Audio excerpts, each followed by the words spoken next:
felt the shirt was appropriate.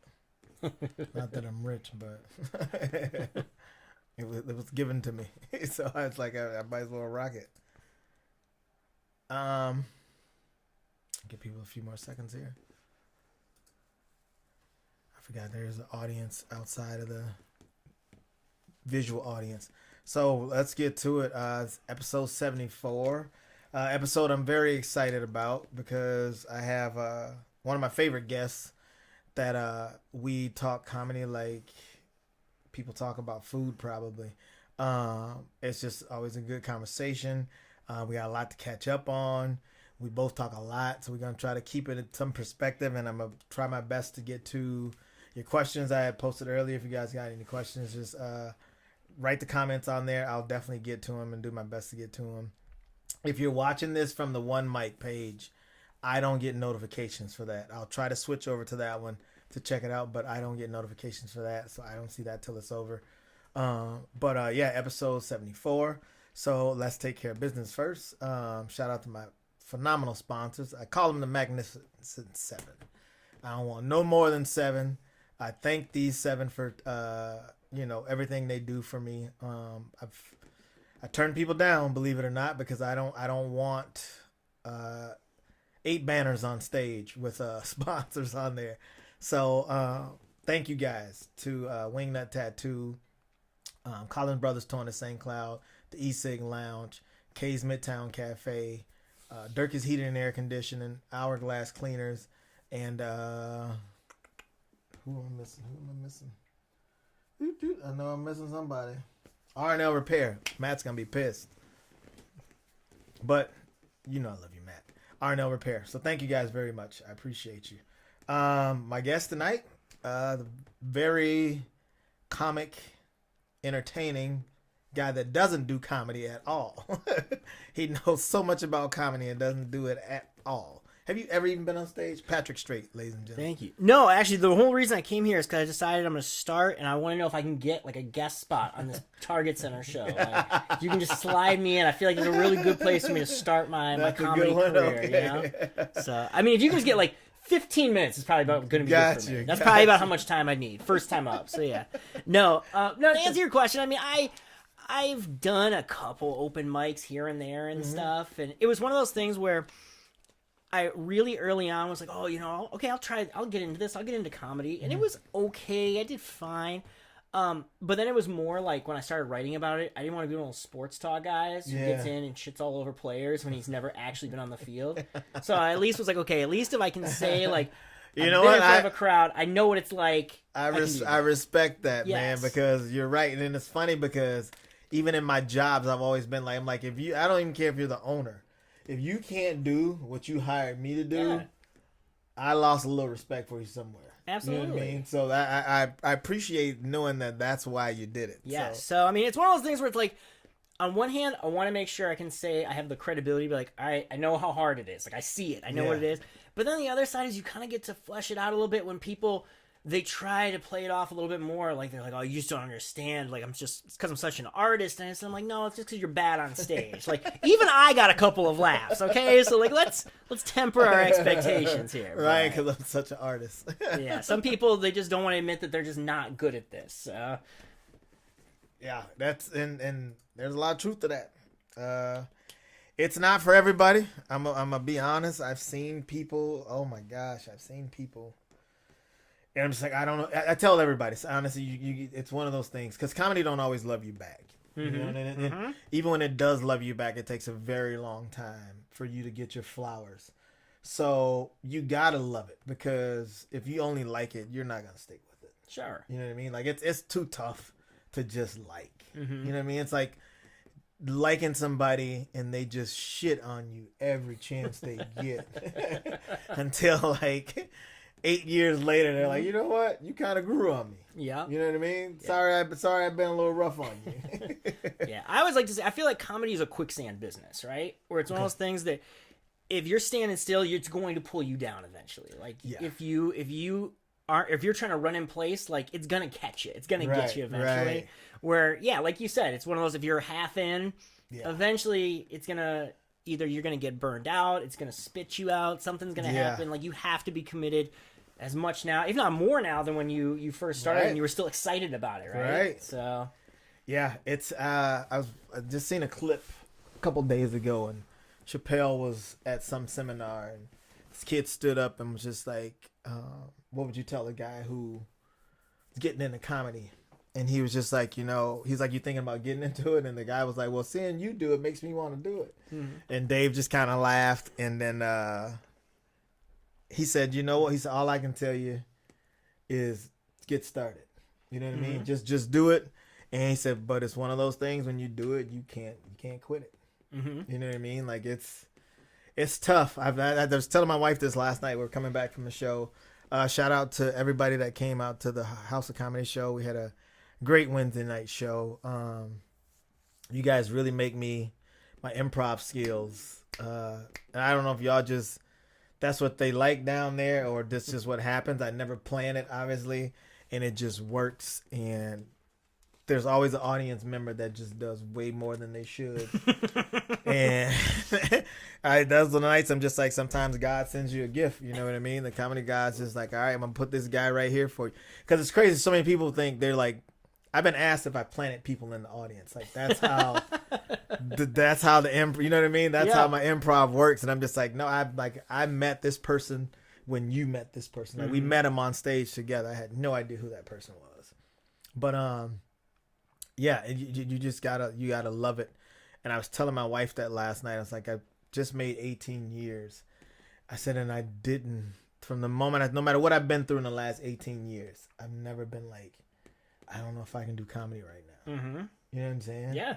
Like, I'm like, I don't know. Like, I've been in like bad relationships where I was like, I don't feel like I'm as funny as I should be because I'm going through some shit. But at the same time, I was like, I need to go through this shit on stage too. Yeah. You know what I mean? And just like going from like, and just thinking about like, I remember like being in a relationship, then being single and like having single material, and then like, being married and like married material. And like now I got a dog. I got like Milo material grows every week. Mm-hmm. I can do an hour special. Yeah. On Milo alone, man. So I think that's what I'm gonna start doing. I'm gonna start marketing myself to dog groups. That's a whole new market. Yeah, I that's don't a think whole. it's tapped into. I don't think it is either. It's a whole nother market. I just thought about that now. I'm missing out on some good coin now because people who love dogs will do anything to hear about dogs. You know what's funny is you know Bruce Leroy, right? Yeah. So Bruce and I, this was a while ago. We were talking, and he brought up to me that he had started getting into doing comedy for like, I don't remember the whole thing. I think it was like vegetarian, vegan. Yeah. Something. It was such a specific niche, and I was laughing. I was like, "How many of those shows are there?" And he goes, "You would be so surprised." And it's funny because, like, I mean, and we laugh about it, but there probably is a dog audience that if you get into the dog audience crowd, it'd be weird, but like there's definitely an audience there. And I feel like a lot of times, people, the difference between us joking around about it and somebody like yourself who actually finds these opportunities is being willing to try it. I mean, like Bruce is a good example. I'm like, because I asked him that. I'm like, what do you talk about with vegans? And he goes, at first I didn't really know. He's like, now I have a good 30 minutes that I can do that's just for this vegan audience. And I remember I used to tell Bruce that I was like, dude, tap into that. I was like, that's nothing none of us can talk about. Oh, no. You know what I mean? That's none of us. And I remember last time, matter of fact, he's with me next month at Billy D's. Oh, nice. Yeah, he's with me at Billy D's. And I remember telling him, and then I saw him, and he had so much more vegan material. Mm-hmm. And I was like, that's your shit, Bruce. Yeah. That's your niche. Because I'm like, because you really are living this. You're not talking about it because you just read a book. Like, this is really who you are. Oh, yeah. So I'm just like, you got to put that out there. And then, like, even like Shed came by the show. Shed did a guest spot last night. Thanks for coming through, Shed. And he was saying how he called me this morning and he left me a long message, which he doesn't do. But he was like, I just woke up and I feel like I got to give you your flowers. Because he's like, what I saw you do last night, he was like, that's what I got to work myself back into getting to. He said, I'm from the era where, he said, he was like, what you do, Adrian, is like nobody taught you. He's like, you taught yourself how to do it. You know what I mean? So there's no right or wrong. Like, nobody can tell you what to do. Yeah. He's like, I came up with certain guys and they're just like, you got to have these jokes. and you got to have all this material. I'm like, but there's material sitting right in front of you. Mm-hmm. You know what I mean? Yeah. And I think what the audience, what I've learned is when you can improv, and like the last 2 times I've been at the House of Comedy, I've improv'd, man, a good 50-minute set. Jeez. Okay. You know what I mean? Yeah. And I'm talking about like going up with like not even a thought process. Mm-hmm. And what people love about that is they know that was specific to them. Yeah. Nobody else has heard. Like they're like, this show happened here Mm-hmm. for us. We all experienced this together. Because there was one guy in the audience last night, man, and I happened to see him when what up, Q? I happened to see him, and I heard him kind of talking like during one of the other comics, and I just happened to say something to him, and he always had something to say back. But I'm also that guy that I'm just like, you're never gonna beat me at this. Right.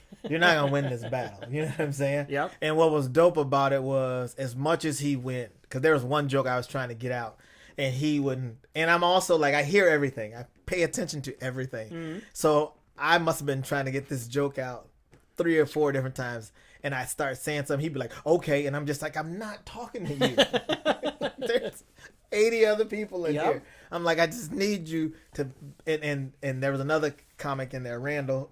Thanks again, Randall, for coming down last night. Oh, Randall Reed? Yeah. Yeah, Randall's a great guy. Yeah. I met him not too long ago, man. And I got him on the show with me at the Carpet next week. Yeah, he's a really funny guy. He is, man. I did a show in Rochester with him. And it's crazy because I had heard about him and I had never met him. And then me and my wife went to the Smack Shack to eat before the Cowboys-Vikings game. Sure. And he walked by us, and I had my jersey on with my last name on, and he was just like, I didn't think this is how we would meet. You know what I mean? Right. And then I saw him in Rochester, and I really liked him. So I was just like, you know what? I said, I'm going to be in touch. And that's what's, I don't know, that's what's, I love everything about comedy. I thank God my wife understands.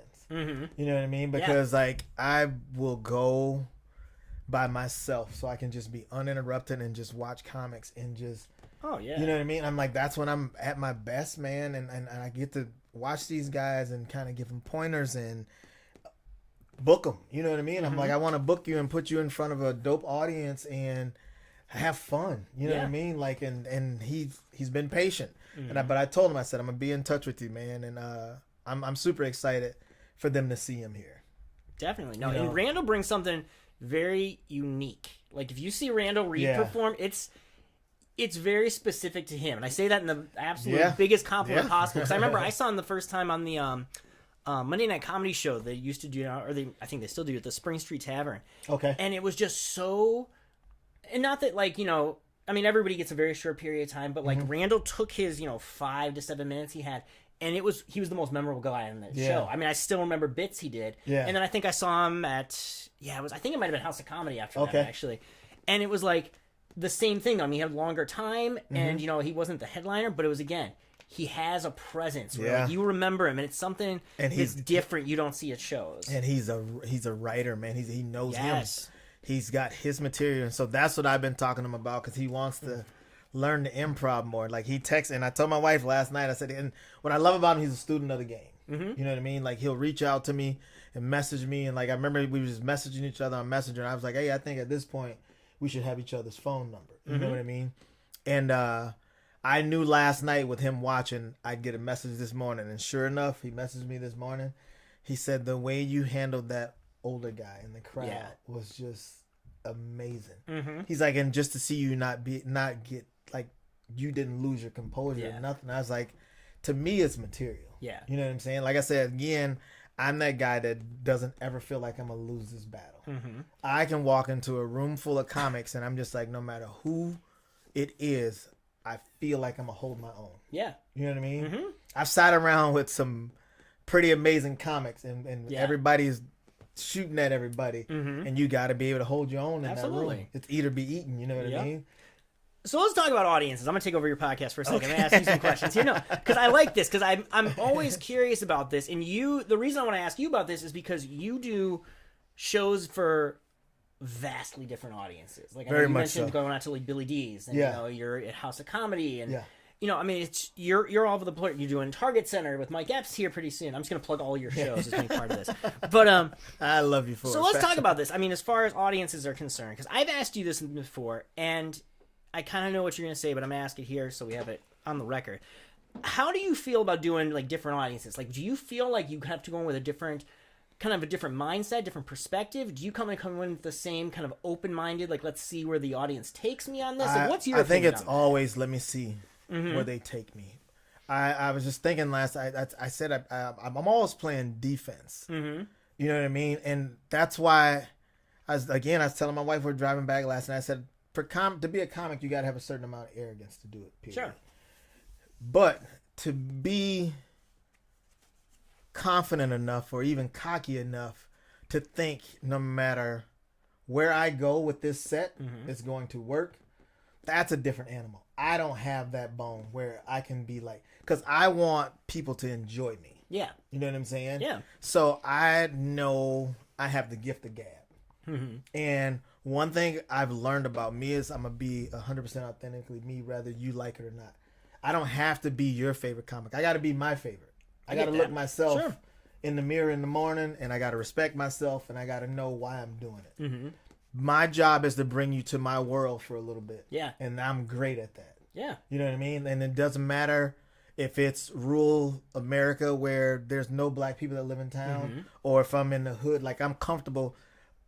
I'm never out of my element because I make everything my element. If that makes sense. Yep. You know what I mean? And I've seen people struggle because they don't have, even writers like that. I admire writers, but I feel like at some point your natural ability to be funny has to kick in and help you somewhere. Yeah.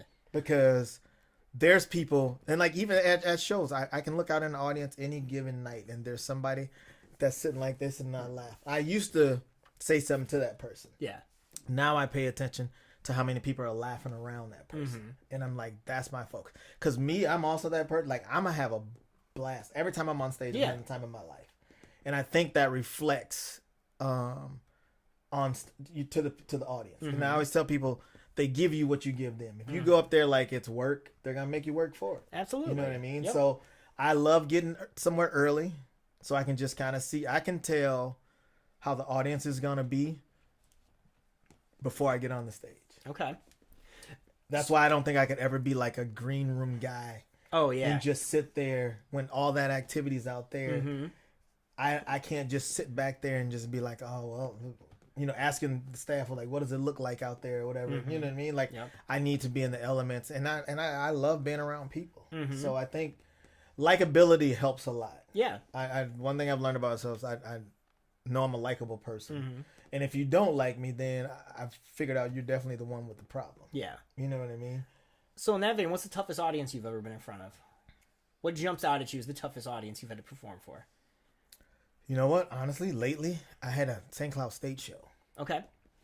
And that one challenged me, man. Because for one, they were young in everything. You know, they're young. They're college students, and it was a multicultural thing. So there was a language barrier between some of them, especially with me talking slang. Okay, you know what I mean? Yeah. It's like some of them knew English, but they didn't know what this meant. You know what I mean?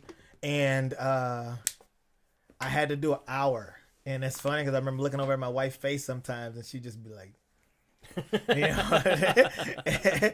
And so at the end of the show, I asked, like I said, how many of you guys are old enough to drink? And there was probably 90 students there. Okay. I said, how many of you guys are old enough to drink? And like 4 of them raised their hand. So I was like, so you guys are like that young. Yeah. You know what I mean? And again, it was a multicultural thing. So it was crazy was like what cracked me up was the adults who hired me, they had their heads on the table laughing. You know what I mean? I'm like, they get, because they're from that generation. You know what I mean? And so I think that's been, but I've been taking on shows like that now because it makes me better. I know I can riff, I know I can improv. Like, you know what I mean? Like, I know I can do all that. Even now, like I've taken a hiatus from drinking before I perform or anything, just to remember why I'm doing it again. Yeah. You know what I'm saying? Absolutely. And just the execution, and my execution's been, and my gift has been my curse too. Like I can bullshit enough where it doesn't matter if I'm drinking or not. Sometimes it goes better, and I can just bullshit my way through it, and it works. But I've been doing it for so long. You know what I mean? Yeah. I'm just like, I just want to get back to the grit of why you fell in love with this and the execution and honestly just being focused. Because like this Target Center show, like this is no joke. Mm-hmm. You know what I'm saying? Yeah. Like this is huge, man. And I don't want to be a guy that has an opportunity and I just thought I was that good where I just said, fuck it, I'm gonna just kind of do my thing. Yep. You know what I mean? Yeah. I want to take it. I'm challenging myself to not even like be better, but look better, like everything. You know what I mean? So I'm just locked in and just focused on that and just kind of revamping things. Yeah. And like now, like somebody hit me up about doing a fundraiser and they want like a PG-13 show. Cool, I'll definitely do it. You know what I mean? Somebody hit me up and asked me if I can do a family-friendly show for some high school kids, and I know like high school kids get it. But like again, like I say, with the Milo material, you know what I mean? Like there goes a half hour right there. Yeah, yeah. I can easily talk about my dog for a half hour. Absolutely. You know what I mean? So, just kind of knowing that you've been really, really good, sometimes great for a long time. Yeah. Is there a greater level? Mm-hmm. You know what I mean? Sure. Is there a greater level? So I challenge myself. I'm my biggest critic. I challenge myself to just say, let's just knock this out of the park and we're going to do it. And just realizing it really is a gift. Yeah. And you don't need any preservatives when you actually have the gift already. Mm-hmm. You know, Absolutely. So I'm interested you brought up ages because I'm going to feel like such an old man when we start talking about this, but I want to get into it. Because I feel like, you know, a lot of comics, either comics I've talked to or comics who are way bigger than I'll ever be able to interview, a lot of times, you know, they don't talk about, oh, it's economic, it's race, it's this. It's age is the thing that they get hung up on. It's the age of the audience. You know, I remember, you know, remember the hot thing a few years ago was, you know, all the comics were talking about why they wouldn't play colleges because it was too woke or it was too PC or this or this. And I remember thinking to myself, I'm like, or are you just, you don't appeal to that audience anymore and you need an excuse, right? I know, I guess I'll, you know, this is a shorter, I guess I'll pick up this local name. You know, Mo Yakub. You know Mo, right? Yeah. I know Mo's just really started getting deep into the college crowd over the last year or so. And he and I were talking, and he said that's one of the toughest things for him is, you know, he's a young guy. But he's like, there's kids who come in, he goes, and they're kids. They're like barely 18 years old coming to a comedy show. So my question, that was kind of my big leading question for you is, how tough is it for you to connect with that audience when you're, you know, potentially twice their age, you know? Like, how tough is that? It's really tough. Mm-hmm. That's why you kind of got to know your audience. Yeah. You know what I'm saying? And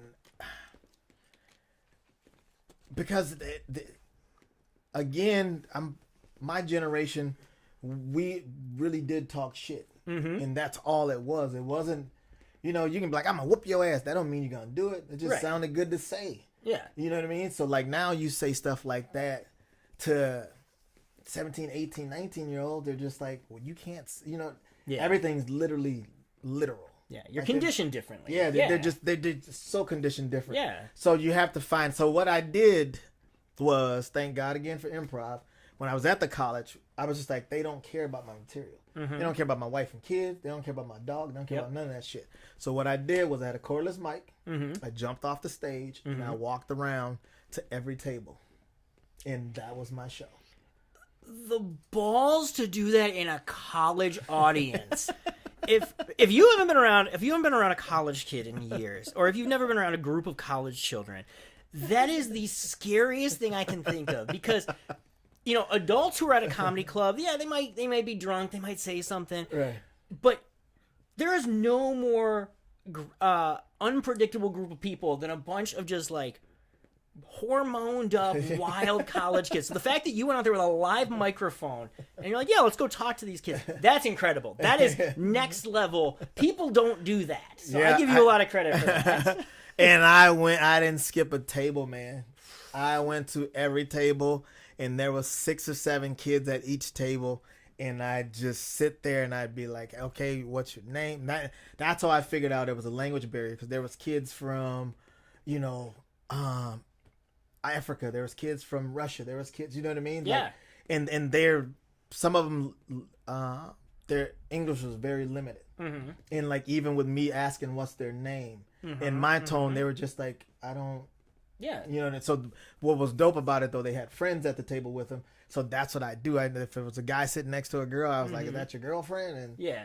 they'd be like, "No, we're just friends." I'm like, "Oh, you want her to be your girlfriend, Yep. though, don't you?" So then everybody be like, "Ooh," you know what I mean? So I kind of just played into that. And there was a group of kids that was dancing before the show. Okay. And they were like the volunteers.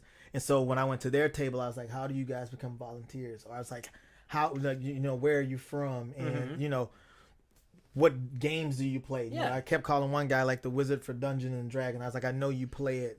I can look at you and tell." You know what I mean? So I did that, and that worked.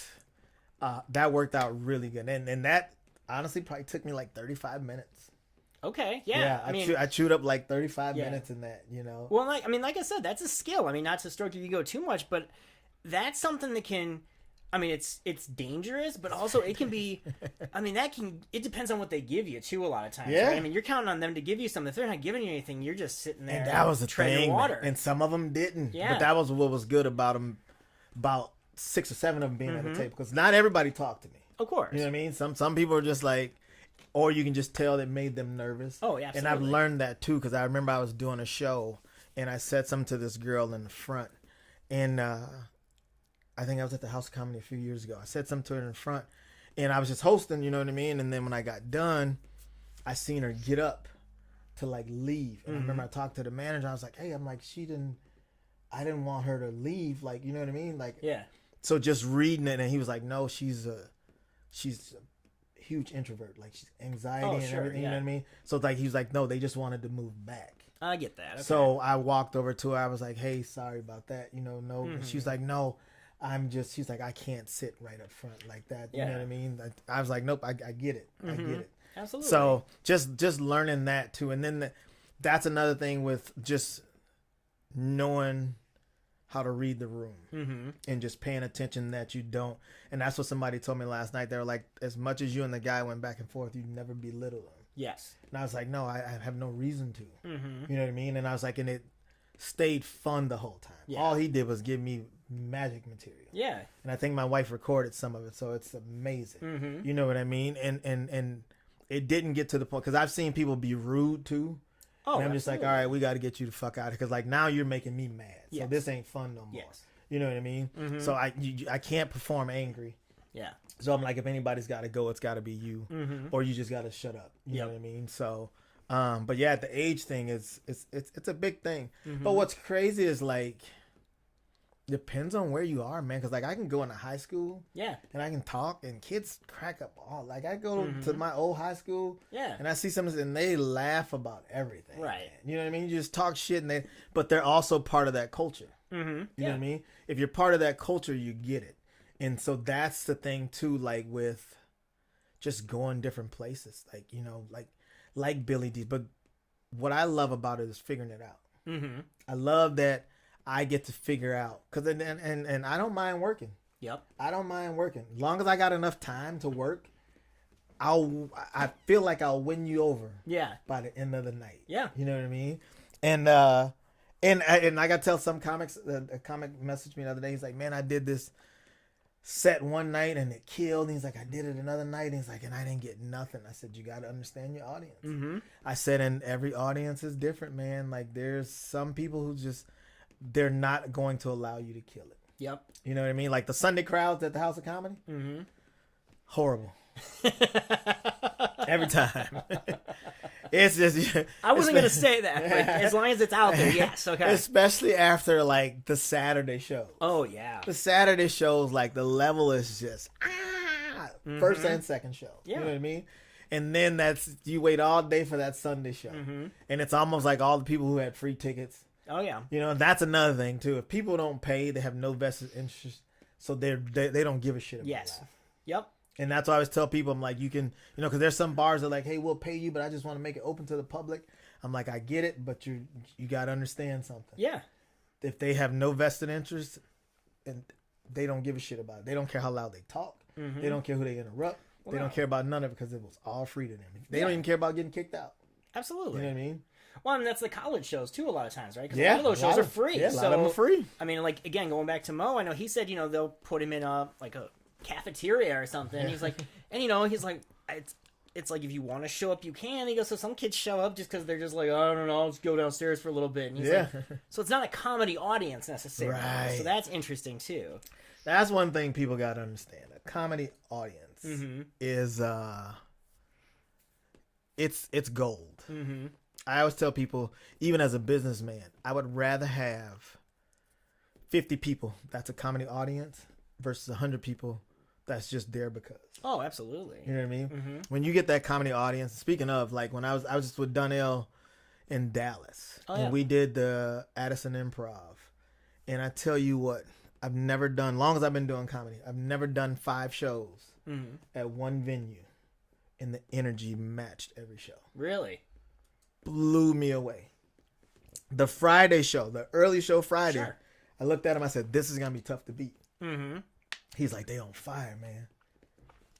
Second show, boom, same thing. Mm-hmm. So now we're like, holy shit, what's Saturday gonna be? Yeah. You know what I mean? Because usually Saturday's the night, no matter where you go in the country. Absolutely. Saturday is the night. And Saturday, sure enough, boom, boom, both shows. He's like, we on fire. They on fire, son. Uh-huh. So then Sunday we didn't know because we were like, all right, the Cowboys play now. Okay. So if they win, we don't know how they're gonna be. Yeah. If they lose, we don't know how they're gonna be. And we lost, and people still, I'm talking about, we still sold it out, and the level was just, I had never done 5 shows back to back at the same venue and seen that kind of, Yeah. you know what I mean? It was insane, man, and it just feels great. Mm-hmm. But that's the thing I tell comics that I said, you gotta that's the confident part. You gotta know some nights it's not you. It's got nothing to do with you. Mm-hmm. It's got nothing to do with you. Absolutely. Some nights, some audiences are just gonna be like, you know what? We're gonna just make you work. We're just gonna make you uncomfortable. Uh-huh. You know what I mean? Oh yeah. And I've been there, man. I've posted before. Like, I didn't kill last night. I'm like, because you know why? They refused to let me kill. Uh-huh. But you learn a lot about yourself. Even like small shows. I've had to do an hour in front of 4 people. Oh wow. Where was this at? A couple times. I did it once in Canada, man, and then I did it at the Camp Bar on Friday night. Yeah, the Camp Bar, but this was during COVID, so I think we can only sell like 30 or 35 tickets anyway. So it was my cousin, one of his buddies who brought a date, and a girl who had never seen a comedy show. Sure. And they sat at 3 different tables. Mm-hmm. Yep. 4 people sat at 3 different tables. So I still had to look around like I was talking to the room. Mm-hmm. But what was dope about that is I tell people you learn a lot about yourself in those shows. Mm-hmm. And then what was dope about that is the next day we had to turn people away. Yeah. It was oversold. You know what I Mm-hmm. mean? And I know exactly why that Friday. I've been doing this long enough to know, like, it was a summer day in Minnesota. It was nice outside. Oh yeah, we talked about that. I seen how many people were sitting outside drinking. I was like, ain't nobody coming in here. Yep. You know? It's funny, so not to jump topics on you, but it's funny that you bring up like performing for 4 people, right? Because I'm always curious about this, and I have an opinion because, of course, why wouldn't I have an opinion? But no, I think there's a lot of comics who, and I won't name names, but they'll say things to me where they'll be like, there's certain shows they just like they don't care as much about, right? They're like, okay, I'm booked for this show, but you know, I don't, you don't have to mention that show because I don't really care. And me personally, and I can only speak for myself, some of the shows that I've gone to that are very small audiences, very small group. Like, if the comic feels like they're above it or they don't want to be there, I don't necessarily think of it as like, oh, okay, this was a bad show. I personally I feel like it's almost a personal thing, which I know it's not necessarily, but now I have a bad taste in my mouth about this comic, right? Yep. Where I'm like, they want to perform when it's the right circumstances and the right crowds and things like this. So it's interesting that you talk about like those 4-person audiences. And I mean, how do you kind of get yourself up for that, right? When you don't have that same level of that Donnell energy. Again, anytime I'm on stage, it's phenomenal for me. Yeah. You know what I'm saying? Anytime there's not a time, and I've learned that over the years. 13, 14 years ago, I probably would have been that guy. 18 years in, I'm just like, oh. Yeah. It's gonna be because, like I say, all I gotta do, if I can look at one person and laugh with one person, I'm like, this is for us. You know what I'm saying? Absolutely. No matter who it is, I've done shows where there was a lot of people not laughing, but there was one table that gave me everything I wanted them to give me. So I'm like, you know what? I'm focused on this table. Yep. And I seen a comic one time. We were at the House of Comedy, and he went up and he literally said, like, I don't even want to be here. Oh yeah, see that drives You me know nuts. what I mean? It drives me insane. And I'd remind people, I said, you got to remember, man, these people paid their money too. It's not Absolutely. their fault that other people didn't show up. Mm-hmm. You know what I mean? Yeah. And one, being a businessman and understanding the dollar and knowing people didn't have to come. Mm-hmm. You still owe those people a show. Well, and I remember my buddy Trix. I brought Trix from Canada, and we did a weekend. You know what I mean? And I had met Trix at a festival, man, and I loved Trix. I still do. Like, that's my dude. And I remember, like, and that's another thing for me that was I had to learn to get away from, because most times I'm producing, I'm promoting, and I'm performing. Sure. You know what I mean? So I used to, I say I can sit in here and dwell on that we didn't sell what I thought we'd sell, but now that's going to ruin my show because now I'm thinking about the wrong shit. You know what I mean? So I have to separate the business from the performer. Yeah. Because I'm a performer forever. You know what I mean? And I remember I got a message from a guy the next day, and we probably only had like 24, 25 people at that show. This is in the carpet. You know, we had set for 150, 160 people. Yeah. And this guy messaged me the next day. He said, man, he said, you guys put on a hell of a show. He said, and seeing how the crowd was small, I thought you guys would water it down. He said, me and my dad came. He said, that's one of the best bonding experience me and my dad has ever had. You know what I mean? Absolutely. And I'm just like, it's stuff like that where I'm just like, this is, you know, and that, but again, that's why you got to love it. If you love it, you're like, you know what? No matter what, man, I'm in this. And there's been people that have seen me perform for a small audience. They're just like, and I performed somewhere bigger the next week. And those people came because they're like, I seen what you did in a room of 8 people. Yeah. I can't wait to see what you do in a room of 80. So like I tell people, it's easy to kill. When you got 200 people in a room, if only 75 of those people are laughing, guess what? That's a great night. You know what I'm saying? Yeah. 75 people laughing sounds really good. But when you but you got 8 people in there, you got to figure it out, man. You know what I mean? Yeah. And I remember I was in Canada the first time I had to do, I think it was like 5 people. But I was like, what am I going to do? Go to my hotel room? Well, right, exactly. You know what I mean? Yeah. And it's just like, I can sit here and bitch, or I can just give these people a show. And then that's when you get to try new stuff and you learn it, and you know what I mean? And most of my comedy is like a conversation anyway. So I'm going to be talking on or off the stage. Yep. You just going to watch me on stage, and I just remember asking myself, can y'all at least sit at one table so I ain't got to look around? Right. Can we just put you right in the middle? Yeah. You know? Yeah. Well, it's funny. I think you said, well, sorry, I'll let you look at your questions, but I was going to say, you know, one thing, and this kind of goes back to what we were talking about before about like being out and seeing the audience and things like that. I feel like there's comics who do the adverse, right? Where if they have crowds of, you know, 300, 400 people all the time, they kind of start to mail it in because they take it for granted, right? I mean, I've been to shows. I'll name names because I don't care. The worst show I've ever been to was David Spade. I've never seen a worse stand-up show in my life than David Spade. And I'm not saying that he's a bad comic. This was just a bad show. Right. And it was packed. I remember it was years and years and years ago. It was at like a college auditorium. And I mean, there was probably 1,500 people. Terrible. And I think it's just because he had gotten to that point where he was like, they're gonna laugh. They're all here for me, so they're gonna laugh. Yep. And the show sucked, and I remember that. And on top of that, he got his money already. Exactly. Bro. Like, and they're not gonna take any money from him. No, exactly. And so I remember, and that was probably 20 years ago. I'm still thinking about it. Yeah. So, and then the flip side is there's comics like this guy named Chad Daniels, who's huge deal now. And I remember years ago, probably 10 years ago, I saw him in, I want to say it was Andover, so somewhere like that. Yeah. And literally it was the same type of deal. Like 8 people showed up, and he gave it everything. He went all in on that. And I remember I was a fan before, but after that point I was like, oh, this guy really likes what he's doing. And like you could tell, and that made a fan out of me. You know? That's what I love about Donnell. I remember me and Donnell, and the promoter was horrible. We did this show. We were in some part of it, but the Friday show just didn't go nowhere near his energy matched every show. Yeah. You know what I'm saying? Absolutely. Every show. And that's one thing I tell people. I said, you got to remember, man, it's not these people's fault. They still came out, dude. They deserve a show. Yes. And that's just that's what you got to do.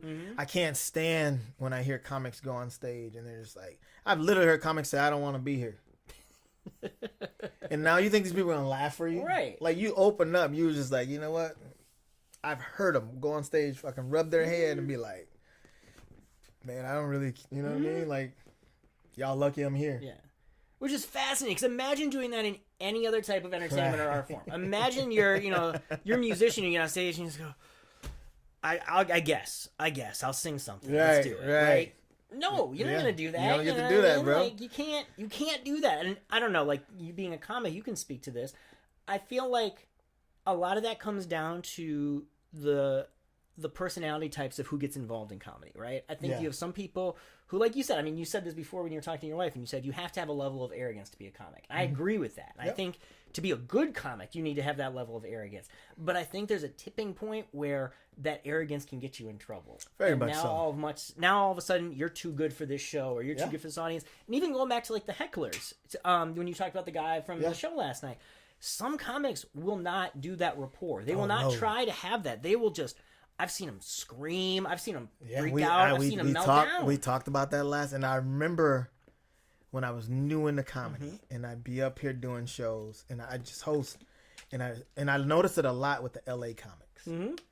They don't want you to say shit. Yeah, I remember I seen a comic one time take the mic and hit, like, the guy was in the front row and he was talking shit to him. He took the mic and hit him in the top of the head. Was like, shut the fuck up. Yeah, see, you know what I mean? Like, I've heard comics say, if you don't put this person out, I'm not even gonna finish the show. Yeah, I've seen comics just walk off because they like the chatter got too much for them.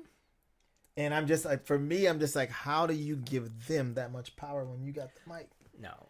And that's where I think that arrogance turns into they become too fragile. Yeah. They can't handle it. And you're right. I mean, like you said, there's got to be a point, right? I mean, you know when... You got to flirt with that line. You know when things are... You're like, okay, this is going to take away from the show now. And I respect that. If you got to say, okay, we need to get you the fuck out of here. Right. You got to do that. But yeah, whenever I see somebody who they just go inside and they shell up as soon as they get challenged like that, I'm like... You have the microphone. Like, you're in charge of this situation until you're not. Right, and it's funny because even my wife said last night, like, she was like, you were very nice and it was funny. She said, but in the same token, you let him know, like, all right, motherfucker, like, yes, if this gets to where you think you want it to go, we're going to be fine. You know what I mean? And then I remember doing that in Vegas. I remember I headlined, like, my first show in Vegas, and there must have been 6 comics that went up before me, and there was this dude sitting in the front, and he just bullied everybody. Yeah. Bullied everybody. And he was just this big dude, and he just sat up there. He was from the Bronx, and he just had that whole bravado. And he's in Vegas. He's been drinking. Yeah, he's a man. Yeah. And he's just on his shit. And I went on stage, and by the time I got done ripping him, he was like, I'm done. He said, I'm done with you. He walked up to me afterwards. He was like, hey, what are you drinking? I owe you a drink. Because I was just like, dude, like... I remember looking at his wife. I was like, hey, he's very aggressive. I said, so I'm going to talk to the one with some sense. I was like, if you've been kidnapped, could you just write your name on a napkin? We're going to get you up out of here because... And what was dope was even other audience members came up to me afterwards. They were like, you handled him perfectly. Yeah. You know, and but that's just me. I'm just like, I'm very friendly when it's friendly. But you're not gonna scare me. Yeah. You know what I mean? Like you're not gonna scare me in life. You definitely ain't gonna scare me on stage. Yeah. Because I'm still one of those guys where I'm just like, hey, I know I didn't do it with any ill intent. That's like people always like, has anybody ever tried to fight you out of the show? I was like, no, it's all fun and games. Yep. You know what I mean? Like if I made them laugh, why would they want to fight? You know what I mean? But let me see a few questions. Q, I appreciate you. You've been on fire, bro. Sean Kroll said, freestyle, baby, that's your goods. Yeah, and Kroll, I remember he booked me for a New Year's Eve show. It must have been 15 years ago. That's the first time, you might not even know this, Sean. That's the first time I improv'd a 45-minute set. And what people don't know is I remember when that happened.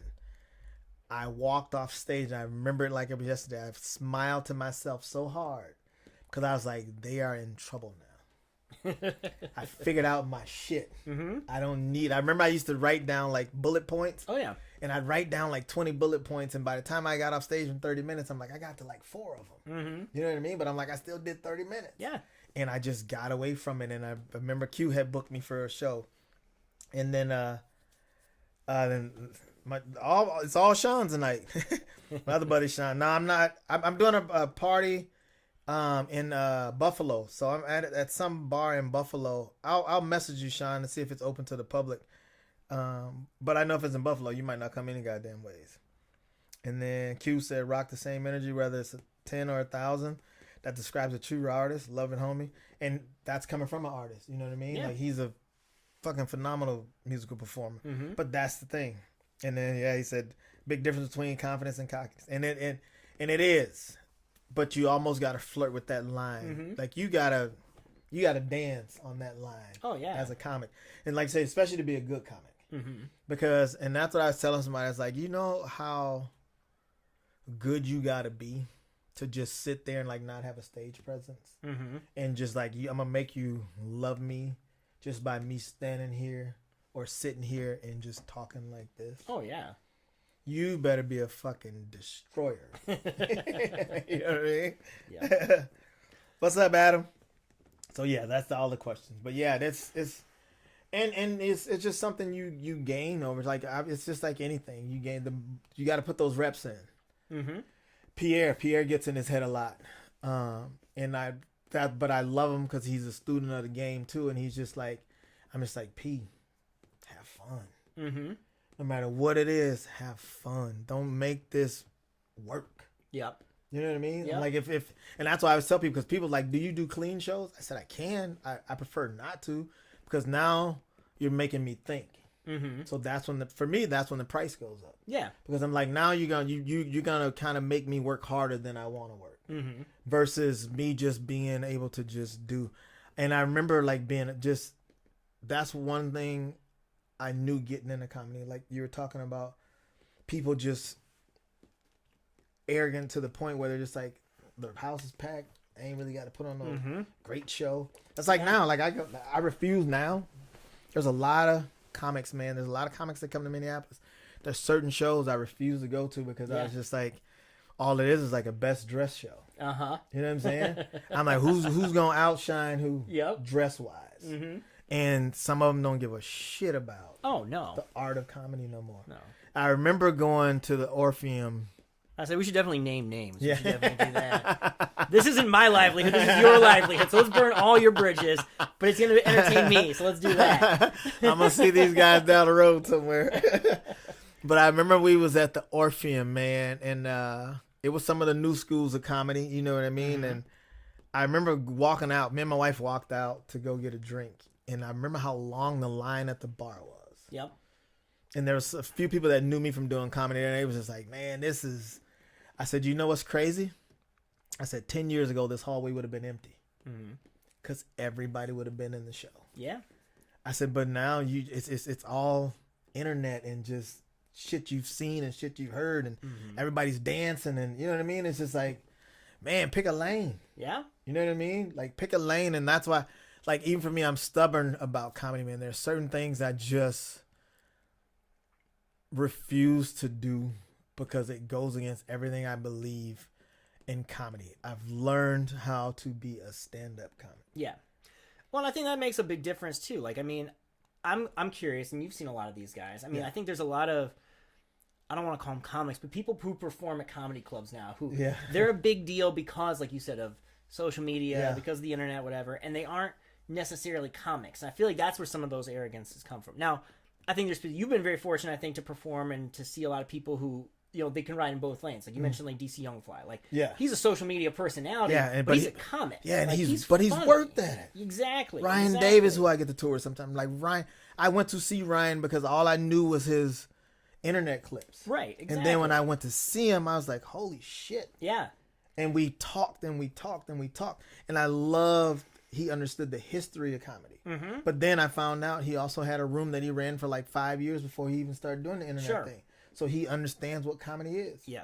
Yeah. No, and I think that's a big difference. I mean, I've gone to some of those shows where it's an actor, a musician, whoever, and they just kind of get up and they're just them. Like that's kind of where it ends, you know? And it's like, and I don't necessarily fault them. I mean, hey, if you can get paid for it, I guess. Yeah. But I mean, to a degree, it's kind of like, all right. And it's crazy because that's what a lot of people are doing. And again, like, that's the thing I loved about Steve-O. I brought Steve-O here a couple times. That's a great example, yeah. You know what I mean? Like, Steve-O worked his ass off to get better at comedy.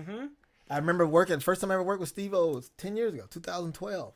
And he was working it, and I remember we had an interview, and I asked, like, he was asking, like, he'd say something, and I laugh about it. He's like, you think I should put that in my set? I was like, yeah, we're laughing about it. And I realized I had been doing comedy longer than he has, but he had the fan base. You know what I mean? But he's also a guy that worked his ass off to get better. Yeah. You know what I mean? So those are the guys. Country Wayne does so many skits on the internet, but Country Wayne has worked his ass off at being a comedian. Absolutely. And he's a clean comic. Yeah. You know what I mean? Yeah.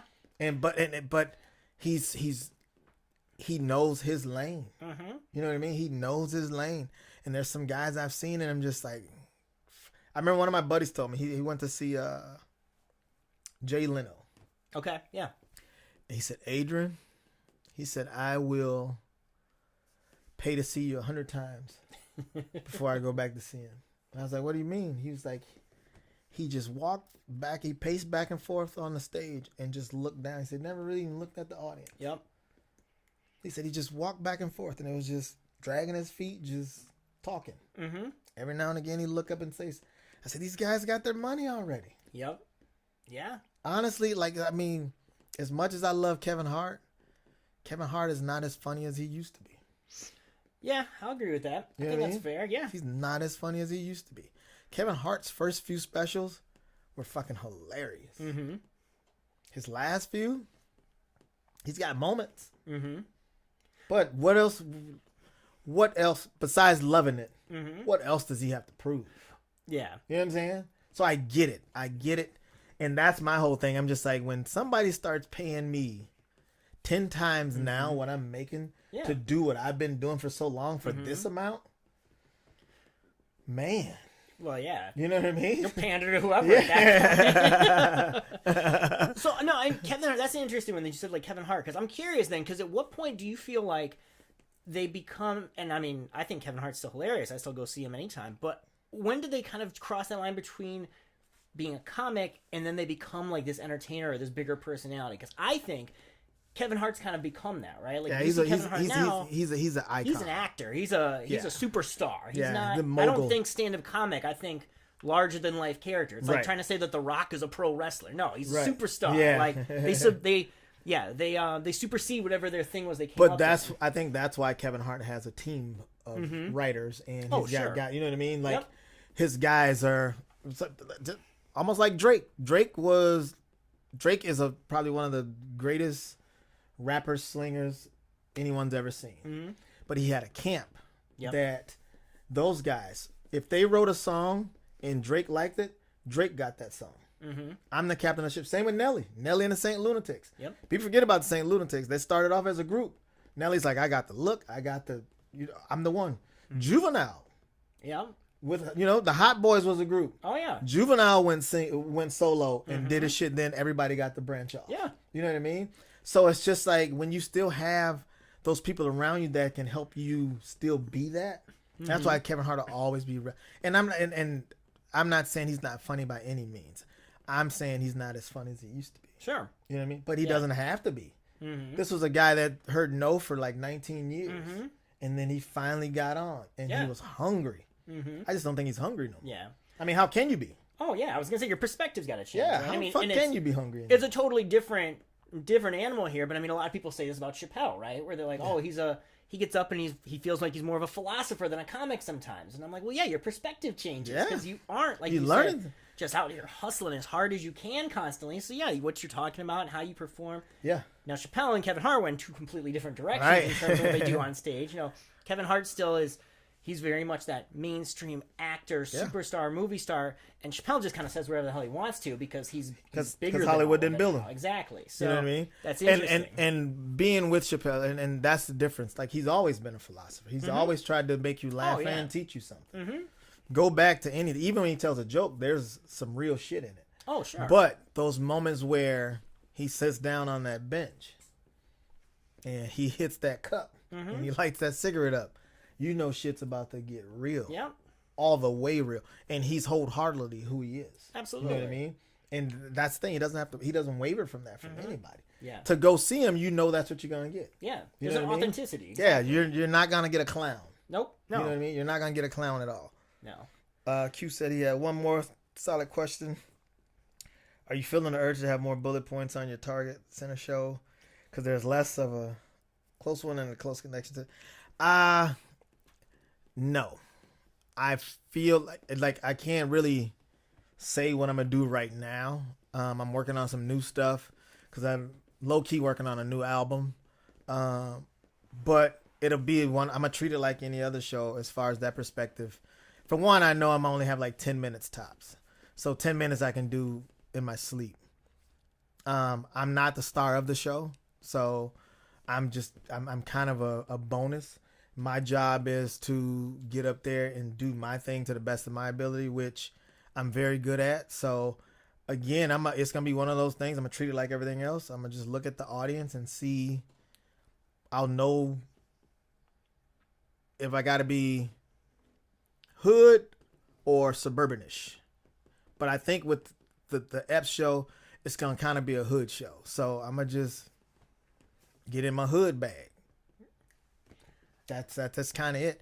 Because I'm always in my hood bag, so I totally get this. I completely understand what we're talking about right now. So that's, you know what I mean? Like, again, I'm never out of my element, man, because I'm going to bring you to my world. Nobody's going to tell my story better than me. I'm going to still be very authentic to who I am.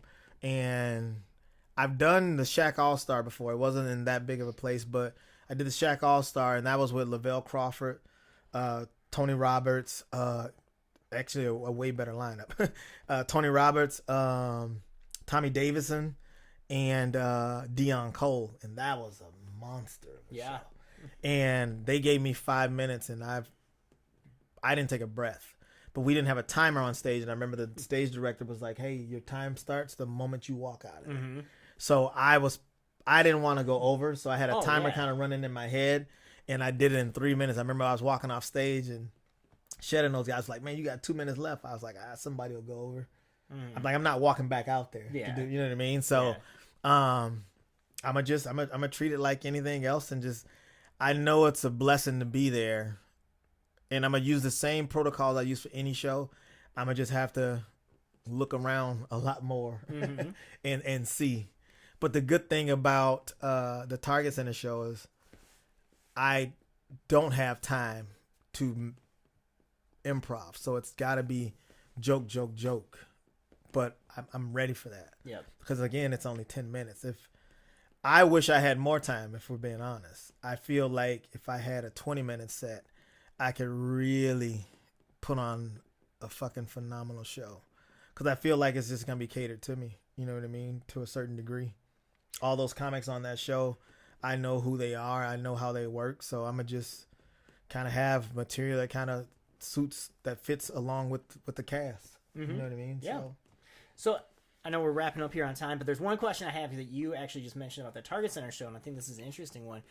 You mentioned, I mean, we joked about it here a second ago, but you talked about like suburban show versus like a hood show, right? And things like that. So I'm always curious, do you have a preference when it comes to what type of audience? Like, we've been talking about how you adapt to the different types of audience, but do you have one that you prefer? Like, I mean, like, for example, if you go to like an Annandale, obviously, like you said, predominantly white audience. So you're talking about different things. If you do Target Center and it's Mike Epps' show, it's going to probably be a predominantly black crowd. You talk about different things. What do you prefer? I mean, do you have specific topics or no? I don't have because laughter is the most universal thing in the world. You know what I mean? Sure. And like, no matter what walk of life you come from, movies sell billions because we all watch them. It's true. You know what I mean? Yep, that's true. Whether it's hood or Hollywood, you just like, that's funny's funny. You know what I mean? And I remember when me and Donnell was in Milwaukee, like the Friday show, predominantly white. Yep. Everywhere. Predominantly white. And I remember Saturday, and I was like, Saturday night's when the niggas come out. I was like, where y'all been? We've been looking for y'all all day. You know what I mean? And it's just, it's one of those things. But my blessing in life is I've been around both quite a bit. Like, I'm a black kid from Mississippi that grew up in St. Cloud. Sure. You know what I'm saying? Like, I'm very in tune with my roots and what my structure of growing up here was. Mm-hmm. Because no matter how white the town was, like a black woman raised me. Yeah. So there was definitely different rules in my house. Mm-hmm. You know what I'm saying? Yeah. So I feel very comfortable in any situation. Like I joke about going to Annandale. I'm like, I'm glad y'all keep allowing me to interrupt this Klan rally. But you know what's dope about it is like, and I told them guys that when I first did my first show in Annandale, I said, I tested you guys because we had 3 black comics. I think the first show was me, Pierre, and Kevin. Okay. And I said the test was I wanted to see if you wanted somebody who looked like you so it made you comfortable, or if you just wanted somebody funny and you didn't give a shit what they look like. I said the good thing is you passed the test. Right. You know what I'm saying? I said you guys didn't care who did it. Yeah. You just wanted to enjoy it and have fun, and that's what we've been doing for 2 years now. Yeah. You know what I mean? So I'm comfortable anywhere, man. And like I say, there's always somebody in the audience that you can look at and they don't like you for whatever reason. You can give them that energy and focus on them, or you can just say, fuck it. I'm going to keep rocking with all these people that are rocking with me. You know what I'm saying? So absolutely. That's just kind of my take. That's my take on life. Yeah. So on stage is no different. Yeah. You know? Well, I think no matter what happens at Target Center, I think it's going to be incredible. So I appreciate it. I agree, man. Like I got family and friends. Like, gosh, we all got hotels, man. I got friends flying back into town that don't even live here no more for it. Like it's just one of those things that, you know. And I know Mike. I know Gary. I've met Tony before. Dominique's been around forever. Like it's just one of those vibes where it's just like you're this is what you work for. Yeah. You know what I'm saying? Like absolutely. So that's how I approach it. Like this is what I've worked 18 years for. Like you're not gonna put me in an arena and all of a sudden now I'm gonna get scared. Right. You know what I mean? Yeah. I'm gonna get on stage and I'm gonna rock that bitch to the best of my ability and know I belong there. You know what I mean? I think that's a big thing. Knowing you belong on stage with those people you're on stage with. Right. That goes back to that confidence / like bordering on arrogance, which you need to have, because those are some major names and you could get really scared off by that. Yeah, if man. You're not careful, right? Yeah. It can be intimidating. It can be very intimidating if you allow it to be. But I feel like I'm one of the best to do it. They just don't know it yet. Absolutely. You know what I mean? Yeah. So I feel like everybody should feel that way. If you don't believe you're the best at what you do, then you should find something else to do. I agree with that You know? completely. Completely. So that's kind of where I'm at with it, and I'm looking forward to it, and I'm gonna be ready, man. That's awesome, man. Well, I'm excited for you. I'm proud of you. I'm happy to hear about it. And Thank you. yeah, man, I think it's gonna be great. so very much. Yeah. We're gonna do a couple things I different. got some sponsors you need to get to or something. We actually, if you liked, actually, your book's still on Amazon, right? Oh yeah, my book's Yeah, still over. we got a link. Can you throw the link up there? Oh, there it is. Look at that. It. Yeah, we trying to make it better. We got some different enhancements we're doing for it. But definitely go check out Patrick's book, man. As you can see, the guy, he's one of the good guys, man. Like there's a lot of, I always tell people, like, you know, comics, even with comics you meet, it's a dark world if you allow it to be. That's why when you find the genuine people and the good guys, you gotta stick with them. You know what I mean? So I appreciate you for all the years of support. Like you were the first and I think the only guy that ever reported on me from the city. So I'm forever in debt and grateful for that. Thank you for the Comic of the Year award. Yes, we didn't even get to that. Yeah, we didn't even get Just buried the lead on that thing. You know? Thank you so much for that. That means a lot. Absolutely. That means a lot. I love that. Like it's probably one of the best write-ups anybody's ever done. I mean, if you guys haven't seen it yet, you can go to my website. It's literally on the homepage, funnymanadrian.com. You can go check it out. But it was phenomenal, and that's definitely in my credits. That's in my bio now. Everybody asks me, "What do you want me to bring you on stage?" So I usually be like, well, "Bring me up to whatever." You know what I mean? Now I'm just like, no matter where I go, I'm like, mention 2021 Comic of the Year. Yes. In Minnesota, and they do it. You know what I mean? And also, we are going to, if you like the podcast, we have a donation clip, mostly for Patrick's gas. That's true. That's true. But my Venmo and the Cash App is on there. If you want to give whatever, do. If not, please don't worry about it. We don't know unless we try it. So this is what we're trying, and this is what we're gonna start doing. This is not monetary by any means. So we get guests, we try to have a great time, and we put on a great podcast. So if you like it, feel free to donate. If not, just keep coming to shows. Like we'll be fine. And well, I got the shows. I'm at the Carpet next Saturday. So if you go to the screen now, I'm at the Carpet next Saturday, the 19th. Tickets are available on Eventbrite. Or again, you can go to my website and get them. Yeah, matter of fact, go to my website and get them. Funnymanadrian.com. And that's with myself, Randall Reed, and Elliot Vreeland. Two very funny dudes, man. I can't wait. I haven't hit the stage with Elliot in a while. And then on the 26th, I am at Billy D's. Tickets are also available for that on funnymanadrian.com. And that's with myself and Dave Peace out of Iowa and Terry Blues. Terry Blues is a vet, and he just moved up here from Texas. He lives in Rochester now. I've got to share the stage with him a couple times and really liked his style. And again, when I like you, I'm gonna do my best to book you. So, and then the show we've been talking about, April 8th, Target Center. You can go to the Target Center and grab tickets off of that, and that's with myself, Mike Epps, Gary Owen, Tony Rock.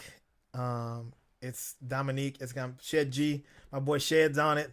Shed's coming back from Dallas for it. Like we're gonna have the after party. I'll tell you more about the after party when it gets closer to it and where it's gonna be at. Shout out to Bake Show. Bake Show will be the DJ for the show and the after party. So we got some good shit, man. Minnesota. I'm gonna make y'all proud. So and Mississippi. So if y'all want to come up from Mississippi, come on up. And let me get the side plug in here. Get to this Mike's F show on time. Yeah. Do not show up 45 minutes into it and ask when Adrian goes on, because that's not what we're doing here. You can't say it because you have to be like, oh, I appreciate the support no matter what. Don't show up an hour late and then get pissed that you missed Adrian. Show up on time. Because you guys definitely know I'm going to be one of the first guys, okay? I'm not going right before Mike. I'm not going right before Gary. Like, be there on time, because that's what happened when the Shaq All-Star thing happened. I was like I think Shed and Debonair hosted it, and then they brought me up. And by the time they brought me up, only half, I knew half of my family made it because the other half was still at the hotel. And everybody's like, damn, we missed you. Same thing happened with Eddie Griffin. Yes. They were walking in when Eddie was half done, so I know they missed me. All I had was 10 minutes in the beginning. So Patrick is right. Get your ass there on time. I know you're coming for Mike, but I'm there too. Because now everybody's trying to tell me, they're like, oh man, I'm coming to the Target Center to see you. I said, no. You're paying way too much money to see me. They got bars in the Target Center. You can go to the Target Center and see Adrian and then go to the bar for the next hour before Mike or whatever it is. It's fine. So thank you very much, Patrick. Of course. Man. I'm Thank so you, glad man. to have you back. Again, man, shout out to my sponsors. Thank you guys so much. This has been a fun episode. This is one I could have easily went for another hour on. But my sponsors, Wingnut Tattoo, the E-Sig Lounge, Collins Brothers Torn at St. Cloud, Arnell Repair, Dirk's Heating and Air Conditioning, Kay's Midtown Cafe, and my water. I'm missing somebody. Oh, that's everybody. Boom. Look at there. Thank y'all very much. Hope you enjoyed it. Take care. And speaking of Elliot, I think Elliot's coming next week. So Elliot would be our guest for next Wednesday. And I've been trying to lock these in like a month in advance. Obviously, it's wintertime. Sometimes these guys got to travel. I'm not asking them to travel when it's bad out or whatever. So we'll do our best to keep them rolling. But thanks. This has been episode 74, Comedy and Kinfolk.